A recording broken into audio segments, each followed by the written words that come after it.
ada yang paling mengerti tentang diri kita kecuali diri kita sendiri. Makanya orang Jepang mengatakan manusia itu wajahnya ada 3. Wajah dia kepada orang lain, wajah dia kepada orang dekat, wajah dia saat dia sendirian. Bukan dari hadis, tapi dari Instagram. Jadi kita paling mengerti bahwa diri kita begini, maka kita cari obatnya. Saya paling tidak bisa sendiri, maka jangan pernah sendiri. Jangan pernah sendiri. Jadi kalau pergi kemana-mana, tidur dengan kawan-kawan beramai-ramai.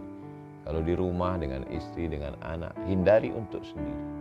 Karena kita belum lagi sampai pada maqam merasa ramai di tengah kesunyian, merasa sunyi di tengah keramaian. Itu maqamnya wali-wali Allah. Merasa ramai di tengah kesunyian. Saat dia sendiri, dia tetap merasa ramai. Kenapa? Ada malaikat, ada roh, ada nabi. Ada orang yang seperti itu, ada. Imam Al-Ghazali. Imam Al-Ghazali setelah dia 11 tahun berkhalwah. Khalwah itu sendirian. Ditinggalkan jabatannya sebagai rektor di Universitas Nizamiyah.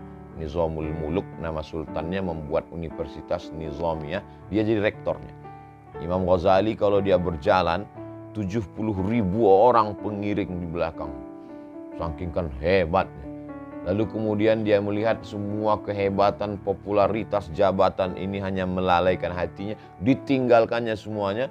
Pergi dia ke menara Masjid Umawi di Damaskus. Satu sudut pojok di masjid itu tempat dia berkhalwat sendirian.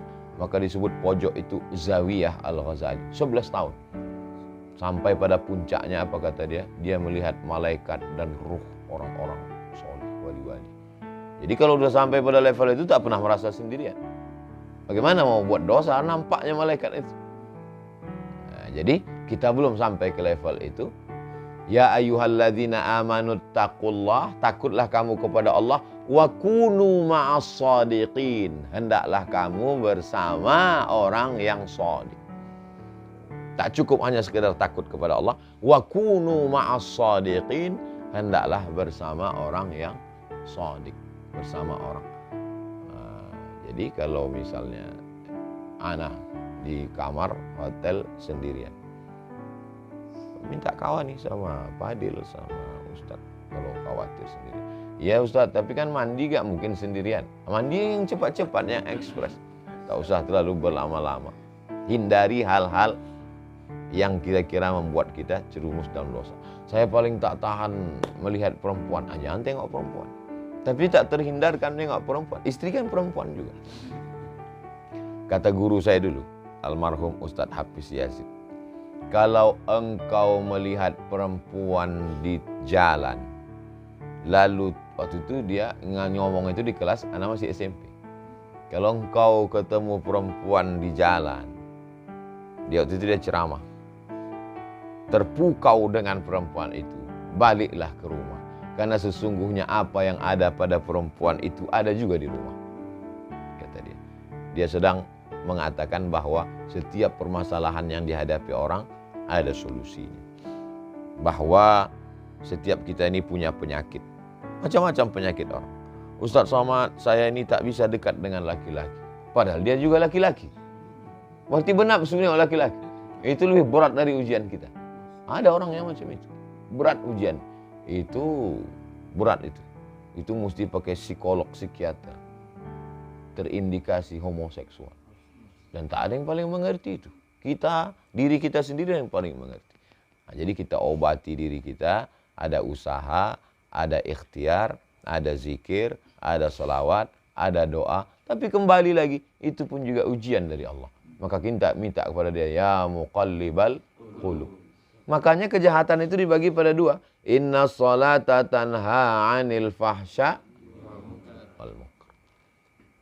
Faman hajjah, siapa yang melaksanakan haji awi antamara, fala rafasa wala fusuqa wala jidal.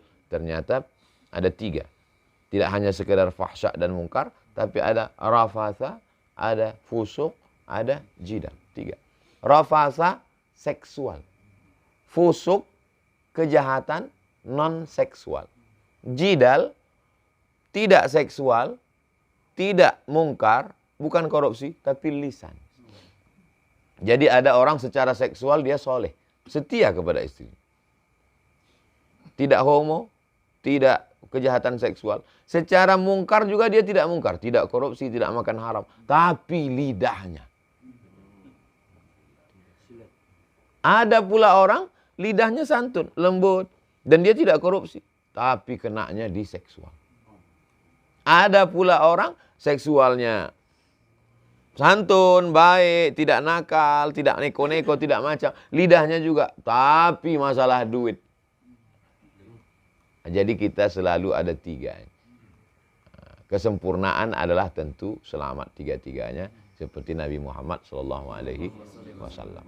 Kejahatan seksual, kejahatan mungkar, kejahatan lisan. Tiga-tiga ini kita usahakan, mudah-mudahan selamat kita insya Allah. Dijaga Allah, dijaga amal kita, dijaga ibadah kita, dijaga sholawat kita, dijaga oleh malaikat-malaikat sehingga dipalingkannya hati kita. Saya pribadi dalam beberapa hal, setelah kejadian baru kita, oh ternyata dijaga Allah. Kadang kita tak sadar, dijaga Allah. Kenapa lah kita kemarin itu berat aja mau mendatangi undangan si Fulan ya. Bolak-balik, bahkan kita merasa berdosa dalam hati. Aku nih kayaknya pilih-pilih kawan ini. Kok bisa begini ini? Ternyata setelah kejadian, oh kita dijaga Allah ternyata. Jadi kita urus saja ini, kita selesaikan ini dengan diri kita. Insya Allah tidak mungkin Allah lalai. Tak mungkin Allah tak perhatikan kita. La ta'khudhuhu sinatun wala naum. Dan itu pun juga bagian dari ibadah.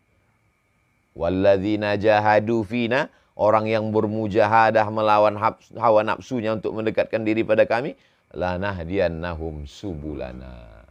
Maka dia akan. Saya misalnya amat sangat rentan kalau bayangkan kalau nomor handphone ana macam nomor dulu. Nomor ana yang di-share oleh Ustadz Adi Hidayat. Berapa banyak cewek-cewek yang aksesnya langsung ke ana. Jadi segala nomor-nomor itu ya ke Ustadz Endri. Jadi cewek-cewek itu ke Ustadz Endri lah ya. Ke ana nggak mungkin. Jadi kita yang paling tahu, paling mengerti tentang ana. Lalu kemudian setelah menikah, handphone ana itu passwordnya tahu. Anak handphone tak pernah pakai password.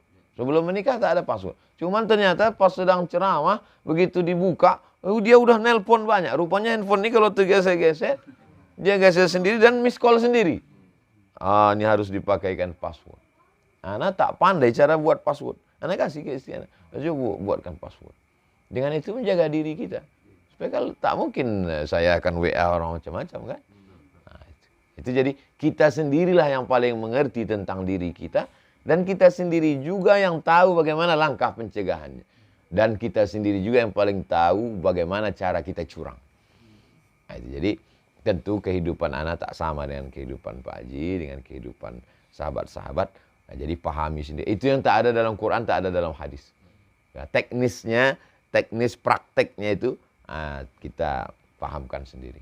Dengan cara kita. Untuk lain padang, lain belalang, lain lubuk, lain ikannya, lain orang, lain masalahnya. Tapi insya Allah substansinya tertangkap. Nah, demikian. Wallahu a'lam bishawab.